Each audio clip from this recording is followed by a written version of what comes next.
Jorge vivía en una casita que parecía hecha de parches de sol y promesas rotas. No es que su gente fuera perezosa, al contrario, el sol nos encontraba ya trabajando. La pobreza era como intentar navegar en un arroyo pequeño con un barquito frágil, mientras los demás tenían grandes veleros en el océano. Había muchas causas. A veces, el río no quería dar peces, o no había medicina cerca, o nadie podía pagar la escuela. La madre de Jorge, Elena, cosía redes hasta que le dolían los dedos y limpiaba las casas de la gente de la ciudad. Ella era una mujer fuerte, pero su corazón se encogía al ver que, por más que trabajara, el dinero apenas daba para un plato de frijoles al día. «No es falta de esfuerzo, hijo», le decía, «es que el camino para salir es muy empinado».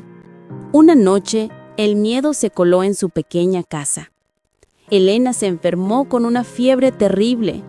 Jorge la miraba, sintiendo un nudo de impotencia en el estómago. Sabía que la farmacia del pueblo era costosa y el médico estaba aún más lejos.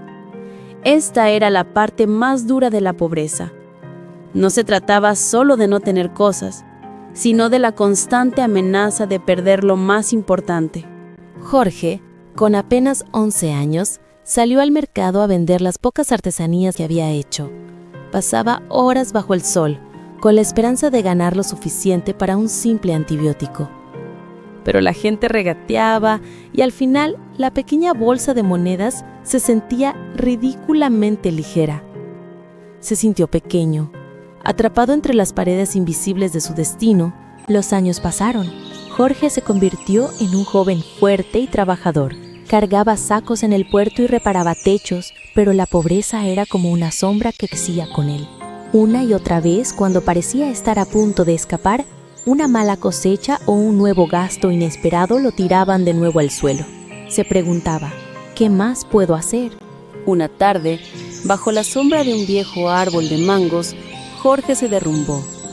Dejó caer su bolsa de herramientas y se sentó, cubriendo su rostro con sus manos llenas de callos. Se sentía completamente solo. Había perdido la fe, no en sí mismo, sino en la idea de que la vida pudiera cambiar. El desánimo era un peso más pesado que cualquier saco que hubiese cargado. Fue allí donde lo encontró el padre Miguel. El padre no le dio dinero, sino algo mucho más grande. Se sentó a su lado en silencio por un buen rato. Luego, le contó la historia de una pequeña semilla que no se rendía incluso en el suelo más duro. «Dios no siempre quita la pobreza, hijo», le dijo. «Él da la fuerza para cavar un túnel a través de ella». El padre Miguel explicó que Dios ayuda a través de la sabiduría, la comunidad y la esperanza que se comparten. Le recordó a Jorge su propia fuerza y su amor por su madre. Tu fe no es un cheque en blanco, Jorge. Es la luz que necesitas para ver las herramientas que ya tienes en tus manos, tu mente, tu corazón y tu comunidad.